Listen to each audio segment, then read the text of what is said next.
बहुत समय पहले की बात है। एक दूर देश में विक्रम नाम का राजा राज करता था। उसका महल बहुत सुंदर था और उसका राज्य चारों ओर हरियाली और खुशहाली से भरा था। लोग राजा विक्रम को बहुत प्यार करते थे क्योंकि वह न्यायप्रिय और दयालु था। लेकिन राजा विक्रम के मन में एक चिंता थी। उसके 3 बेटे थे, राजकुमार अर्जुन, राजकुमार वीर और राजकुमार समर। तीनों ही बहादुर थे, पर राजा यह समझ नहीं पा रहा था कि उनमें से कौन भविष्य में सबसे अच्छा शासक बनेगा। एक दिन राजा ने सोचा, मुझे अपने बेटों की असली योग्यता परखनी होगी। उसने तीनों को अपने दरबार में बुलाया और कहा, बेटों, मैं तुम्हें एक एक थैली में बीज दे रहा हूँ। इन्हें अच्छे से बोना और देखभाल करना। 1 साल बाद मैं देखूंगा किसने बीजों की सबसे अच्छी फसल तैयार की। राजकुमार अर्जुन ने सोचा, मुझे सबसे सुंदर बगीचा बनाना है। वह रोज अपने पौधों को पानी देता और उनमें खाद डालता। राजकुमार वीर थोड़ा आलसी था। वह कभी पौधों को देखता और कभी भूल जाता।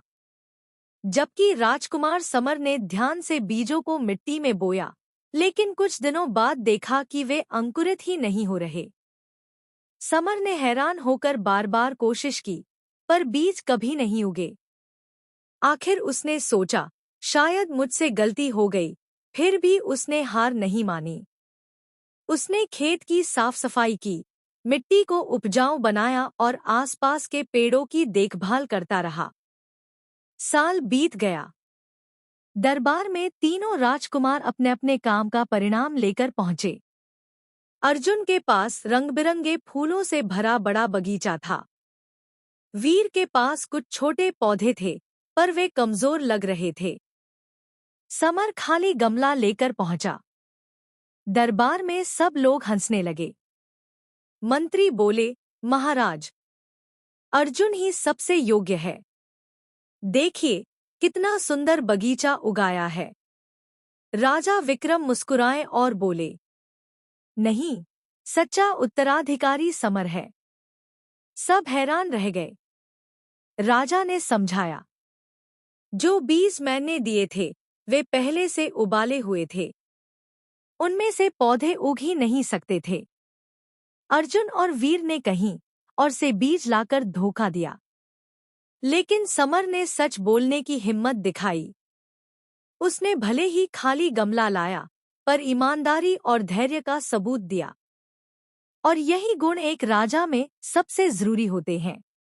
राजकुमार अर्जुन और वीर शर्मिंदा हो गए। उन्होंने समर से माफी मांगी। उस दिन से तीनों भाइयों ने मिलकर राज्य के कामों में हिस्सा लेना शुरू किया। समर जब बड़ा हुआ, तो अपने पिता के बाद गद्दी पर बैठा। उसने हमेशा सच्चाई और ईमानदारी से राज्य चलाया। लोग कहते थे, समर राजा नहीं, बल्कि सच्चाई का प्रतीक है। उसके राज्य में कभी किसी के साथ अन्याय नहीं हुआ। किसान, व्यापारी, सैनिक, सब खुश रहते थे। और इस तरह राजा विक्रम की चिंता मिट गई। उसे पता चल गया कि उसके राज्य का भविष्य सही हाथों में है।